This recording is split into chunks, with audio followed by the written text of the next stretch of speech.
दाते जे मैंगलोर सहर में पाठ पढ़ुला कुट्टूर जिलार थिबा ता गाँ को प्रथम थर पाई से जाउथिला। गाँ रे तांकर पूर्वपुरुषर जमी थिला जहाको दातेर पिता बिकिबा पाई चाहू नथिले, किंतु निज पितांकर वियोग परे दाते निजर पूर्वपुरुषर जमी आउ घर गोटे बड़ होटेल कंपानी को बिकिबाकू जाउथिला निज गाँ को। ता गाड़ी जेमिति सेमिति करिकी अलगा अलगा गाँ मध्य देकी जाउथिला। ताकू हठात ढोल आउ चिलेइबार शब्द सबु शुबिबाकू लागिला। सबु जगारू सेही शब्द ही शुणा जाउथिला। आउ सेही उत्सवरे जळुथिबा मशालरू राति भी चकमक करुथिला। से ये सबु ता जीवन रे प्रथम थर पाई देखुथिला। सबु किछि देखु देखु जेतेबेले से ता निज गाँर घरे जाइकी पहुंचिला, से देखिला कि ता निज गाँ भी बाकी गाँ भलिया चकमक करुथिला, किंतु सेठी कौनसी भी उत्सव पालन करा जाउ नथिला। जेतेबेले से ता घरर ध्यान रखुथुबा ककांकु पचारिला कि ये सजासजी कौन पाई हेइची, तो से ताकु कहिले कि गाँ रे आगामी दिन भूत कोला हबाकू जाउछि।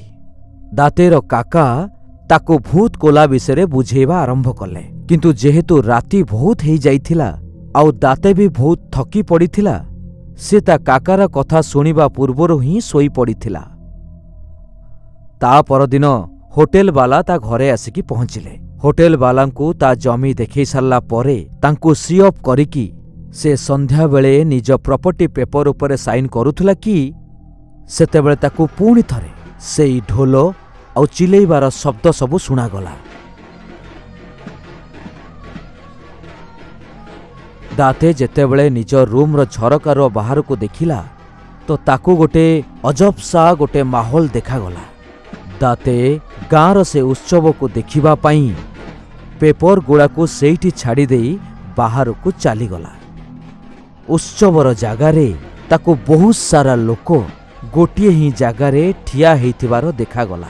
आउ सेई ढोलर शब्द ताकू आहुरी जोर रे शुभागला।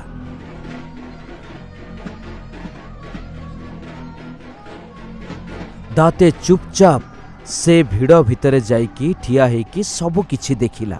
से जेतेबेले देखिला कि रंग बेरंग कपड़ारे गोटे लोक ता पटकू पिठी करिकी भिड़र मझिरे खूब जोर रे थरुथिला आउ गोटे अजब सा डांस करुथिला। आउ सबु लोक ता सामनारे हाथ जोड़िकी ताकू अलगा अलगा सबु कथा पचारुथिले। एहा पूर्वरु दाते किछि बुझी पारिथांता, से लोक अचानक नाचिबा बंद करदेला। आउ से भिड़ को चिरिकी दौड़िकी दाते आड़को आसिला आउ ताकू अनेइबाकू लागिला। दाते से लोक को एते पाखरु देखिकी बहुत जोर रे डरी गला। से लोकर पूरा मुहरे हलदिया रंग थिला आउ ता शरीर रे बहुत सारा गहना थिला आउ ता मुंड उपरे गोटे जंगली घुसुरीर मुंडटे थिला, जहा से लोक को आहुरी भी अधिका अजब बनौथिला। से लोक बहुत समय धरिकी दाते को देखिला परे एकदम चिलेइबाकू आरंभ कला। एते जोर रे चिलेइला जे दातेर छाती थरिबाकू लागिला। से लोक दाते उपरे चिलेइबा परे सेइठू सीधा जंगल आड़कू दौड़िबाकू लागिला। ए सबु देखिकी गाँ लोक दाते आड़कू अनेइबाकू लागिले और समस्तंक मुहरे ताकू गोटे गोटे अजब सा डर देखागला।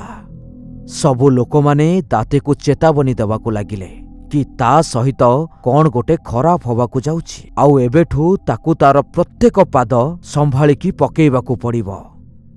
दाते ए सबुकू गाँ लोकंकर बाज्य कथा भाबिकी आउ अंधविश्वास भाबिकी ता घरकू चलीगला।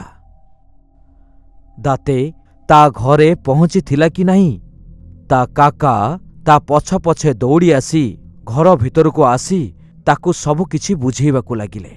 से ताकू आसी कहिले कि जिए ता उपरे आसिकी चिलेइथिले से होउचंती कंजूरी देवी, जे गाँ वालांकर आउ गाँ वालांकर जमीर सुरक्षा देइथांती आउ गाँ वालांकू सबु विपदरू रक्षा करिथांती। ସେ ସବୁ ବର୍ଷ ଭୂତକୋଲା ସମୟରେ ହିଁ ଆସିଥାନ୍ତି ଆଉ ଲୋକମାନଙ୍କର ସବୁ ସମସ୍ୟାକୁ ଦୂର କରିଥାନ୍ତି ଆଉ ତାଙ୍କର ଆସିବା ଖୁସିରେ ସବୁ ବର୍ଷ ଏ ଉତ୍ସବ ପାଳନ କରାଯାଏ। ଦାତେର କାକା ତାକୁ କହିଲେ କି କଞ୍ଜୁରୀ ଦେବୀଙ୍କର ଏମିତି ତା ଉପରେ ଚିଲେଇବାର ମାନେ ଏଇଆ ଥିଲା କି ଯୋଉ ଜମି ଦାତେ ବିକିବାକୁ ଯାଉଥିଲା କଞ୍ଜୁରୀ ଦେବୀ ତାକୁ ବିକିବା ବିରୁଦ୍ଧରେ ଥିଲେ। ଦାତେ ଏ ସବୁ କଥାକୁ ଶୁଣି ସାରିଲା ପରେ ଜୋର ଜୋରରେ ହସିବାକୁ ଲାଗିଲା। ତା କକା ତାକୁ ବୁଝେଇବାକୁ ଲାଗିଲେ ଯଦି ସେ କଞ୍ଜୁରୀ ଦେବୀଙ୍କର କଥା ନ ମାନେ ତା ଜୀବନ ଉପରେ ବିପଦ ବି ଆସିପାରେ।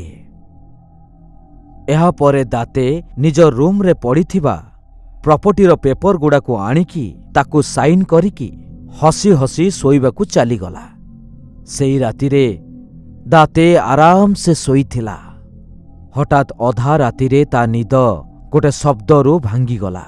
ଯେତେବେଳେ ସେ ପୁରା ଧ୍ୟାନ ଦେଇକି ସେ ସ୍ୱରକୁ ଶୁଣିଲା, ସେ ସ୍ୱର ଠିକ୍ ସେମିତି ହିଁ ଥିଲା ଯେମିତି ସେ ସନ୍ଧ୍ୟାବେଳେ ଭୂତକୋଲାରେ ଶୁଣିଥିଲା, କିନ୍ତୁ ଏଥର ସେ କାହାର ଗୋଟେ କାନ୍ଦିବାର ସ୍ୱର ଶୁଣୁଥିଲା।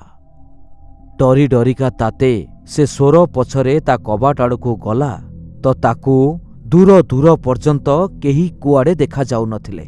କିନ୍ତୁ ହଠାତ୍ ସେତେବେଳେ ଗୋଟେ ଅଗ୍ନି ପିଣ୍ଡୁଳା ତା ଆଡ଼କୁ ମାଡ଼ି ଆସିଲା ଆଉ ତାରି ଭିତରୁ ହଠାତ୍ କଞ୍ଜୁରୀ ଦେବୀ ପ୍ରକଟ ହେଲେ ଆଉ ଜୋରରେ ଚିଲେଇବାକୁ ଲାଗିଲେ। ଏହା ଦେଖିକି ଦାତେର ପୁରାପୁରି ଝାଳ ବାହାରି ପଡ଼ିଲା ଆଉ ଦାତେ କିଛି ବୁଝି ନ ପାରି ହଠାତ୍ ଯାଇ ତା ଗାଡ଼ିରେ ବସି ଗାଡ଼ି ଷ୍ଟାର୍ଟ କରିଦେଇକି ପଳେଇଗଲା।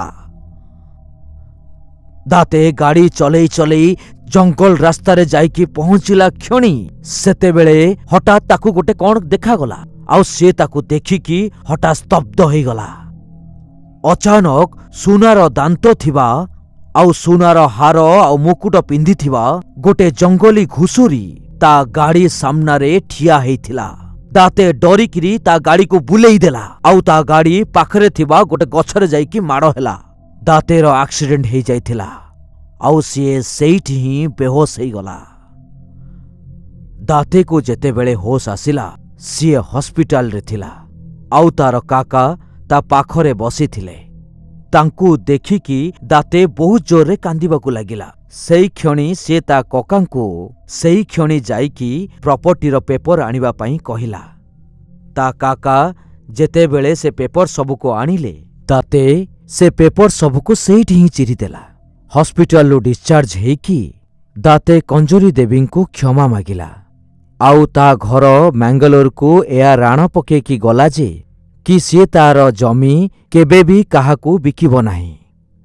ଜଣା ନାହିଁ ଦାତେ ସାଙ୍ଗରେ ଯାହା ସବୁ ଘଟିଗଲା ସେ ସବୁ କୋଉ ଦେବୀଙ୍କର ମାୟା ଥିଲା ନା କୌଣସି ଭ୍ରମ ଧାରଣା, କିନ୍ତୁ ଯାହା ବି ଥିଲା ନିଜର ଏ ଭୟାନକ ଏକ୍ସପିରିଏନ୍ସକୁ ସେ କେବେ ବି ଭୁଲି ପାରିବ ନାହିଁ।